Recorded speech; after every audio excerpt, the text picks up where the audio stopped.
Hey guys, it is Nick here with another Nick's Topics Dragon Ball What If topic video for today. And today we are getting into part 10 of my first Dragon Ball What If on this channel. And that one concerns one of the lesser beings, so to speak, of Dragon Ball, Hercule. And this What If concerns, what if he was a Z fighter? Being more than just the martial arts champion of the world and helping to just save Boo and take care of the good Boo. Making him mean more. Now, he originally would go on to the Satan Dojo to become the world martial arts champion. However, in this story, I placed him around the time of the early days of Dragon Ball, joining Goku and Bulma on their adventures to get the Dragon Balls, instead of pursuing his dream for the Satan Dojo. He would then go on to be lifelong friends with Goku, and that would mean a lot. All of his trademark moves, Dynamite Kick, Rolling Hercule Punch, and Ultra Megaton Punch, he would master way earlier on, even picking up Yamcha's Wolf Fang Fist the first time they meet him. Also, after none of his attacks except the Dynamite Kick working on Staff Officer Black's mech robot, he would then ask Goku to teach him the Kamehameha Wave, effectively being his first key signature move. So, Earth-based warriors, so to speak, Hercule is right next to Goku. Nobody on Earth can contend with him. Now, to recap the last episode, in short variety, Raditz was defeated and Vegeta and Nappa were on their way to Earth after hearing that Kakarot and supposedly an Earthling were able to defeat him. They are, kinda resistant to go on the fact that that happened, but they want to teach Kakarot and this Earthling a lesson. So, the training with King Kai would still happen because Kami would see it to benefit them and would work some strings with King Yama and King Kai himself. So Goku and Hercule go there, and they both learn the Kaioken, getting it even to grade 5. Now, Earthling-wise, they all still train at Kami's lookout like the original, that of which being Yamcha, Tien, Krillin. I feel like Yajirobe would still be there. I feel like he would still be a character here. Anyway, Gohan would also be training with Kami because he was convinced to train by Chi-Chi, but, he still has to train with Kami. He's nowhere near the level to train with King Kai. Anyway, the Saiyans arrive, and surprisingly, Chiaotzu is the only one to die here, still wanting to blow himself up and it being nothing against Nappa. And also something to point out, Videl is present here, a lot earlier on. She's about a few months, if not a year older than Gohan, because Hercule and Miguel still met, and Videl was born earlier than Gohan. Actually, maybe right after the King Piccolo thing, so yeah. Anyway, Nappa and Vegeta are still defeated here, with, like I said, Chiaotzu being the only casualty, with Goku finishing off the fight against Ozaru Vegeta, actually managing to pull off his Spirit Bomb technique with the help of everyone distracting Vegeta. Now, just as he's about to escape, he is still spared here because I feel like with the characters present, even so, Goku would still convince them to spare Vegeta because he would want to defeat him on his own next time. Now, there's going to be a lot of changes going forward.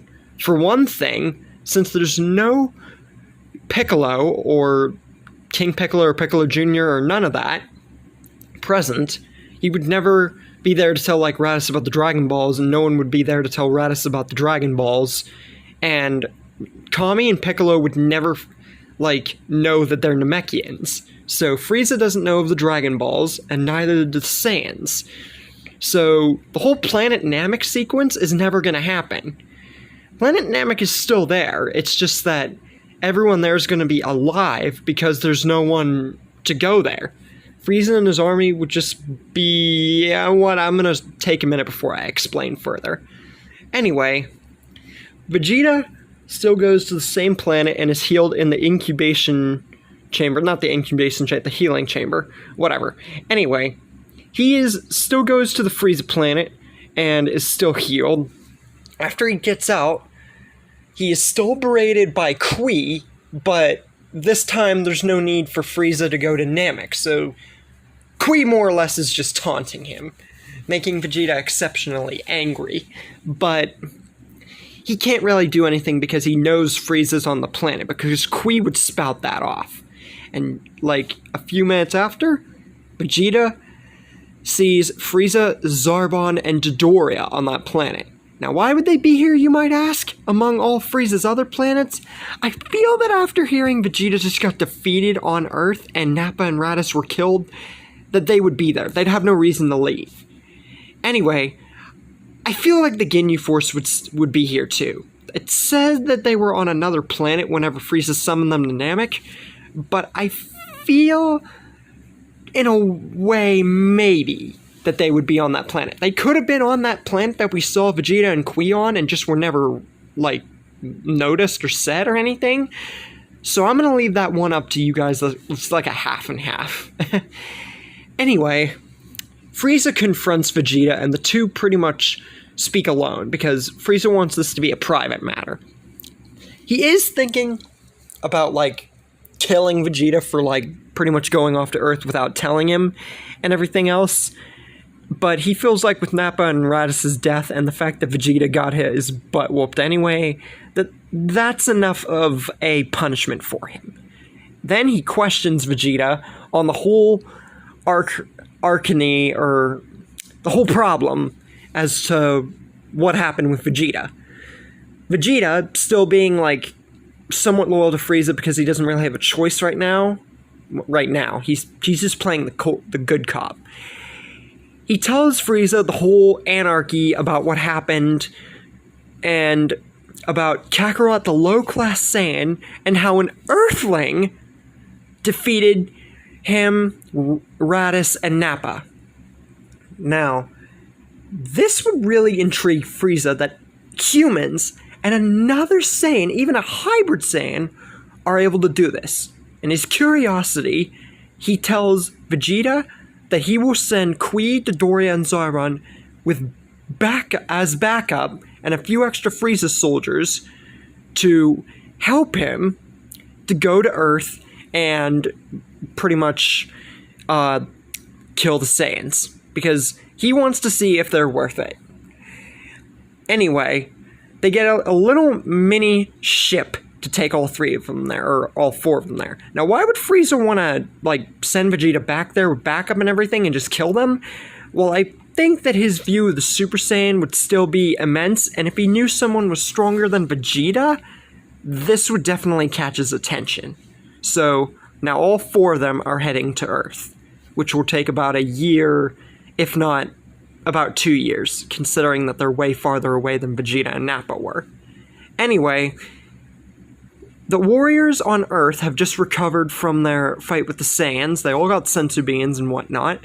And Goku and Hercule actually go to Capsule Corps and talk to Bulma and Dr. Briefs about making a gravity chamber because of their training on King Kai's world. And they would know about gravity training.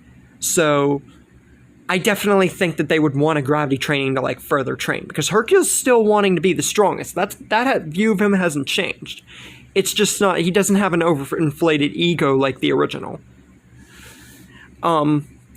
Anyway, Goku and Hercule, the two strongest on Earth at this point in the story, and besides Frieza mainly, are the strongest. So they are seeing immense gains with Hercule upping his Kaioken to level 20, and Goku also doing this, but since there's two of them training together, they would actually manage to, like, perfect Kaioken times 20 without it being any strain on the body. Even getting, like, maybe a level or two above. So maybe, like, Kaioken times 22 or something like that. Also something important to point out, Kid Gohan and Videl are actually getting to talking and knowing each other a little bit more rather than just teaming up for fights. And this sparks a relationship a lot sooner. They're not, like, in love or anything, but they do have a connection. It's just not that strong. Yet. Anyway, while they're training together also, Krillin, Yamcha, and Tien, all knowing the Kaioken, decide they all want to train together and perfect their Kaiokens, getting their levels up to near 20, if not at 20 themselves. So everyone is seeing immense gains from this. But about 2-ish years or so later, I would have to say, maybe a little less depending on the speed of the ship, Frieza's men, Qui, Zarbon, Dodoria, and Vegeta all arrive on the planet. Everyone's surprised to see Vegeta with backup. Frieza's soldiers, or however many soldiers would be on the ship, descend down and attack the group, all gathered because of all the energies. But these Frieza soldiers, there wouldn't even be that many of them, maybe like 5, 10 maybe, so this would be really, really easy. Then, Dodoria would attack the Earthlings, that of which being Videl, Krillin, Yamcha, Tien, and Gohan. Now, the reason I left Gohan out of this pick here is because I actually forgot about it last minute, so yeah. Anyway, Goku and Hercule would then be confronted by Zarbon, who transforms into his monster form, seeing the fact that he has to if he knows that these two are stronger than Vegeta, and combined they could be a problem for him. But just when he goes to attack, he is met with a great sucker punch right into his chest. Now, even though this Vegeta is weaker than Monster Zarbon at this point, this is an off-guard attack. Vegeta would then finish the job like he did in the original Namek saga, blasting Zarbon completely through the chest, killing him. Vegeta would then state that he didn't actually want to team up with them. He came here more or less as an alliance to help him beat Frieza. Vegeta would then explain the whole spiel about Frieza and that he basically ruled over the Saiyans and their planet was destroyed by a meteor, and basically the whole spiel about Frieza. And that he wants to team up. He will team up with them to kill Frieza, and he will not do anything bad. Goku, even though it seems a little odd, understands Vegeta and why he did all those bad things, so he agrees to this, with Hercule more or less being skeptical, but Goku agrees to this and knew that after him sparing Vegeta, that if he hadn't, Frieza's presence would be more of a dramatic surprise. And if you're wondering about Qui, Vegeta killed him because Qui was there with him. He wanted him out of the way. Anyway, Vegeta would then state that he thinks he knows of a way to actually kill Frieza, because he knows their power isn't enough. He then goes on to say that the only way that they might be able to win is to make one of them the legendary Super Saiyan. And that's where we're going to be ending things for right now.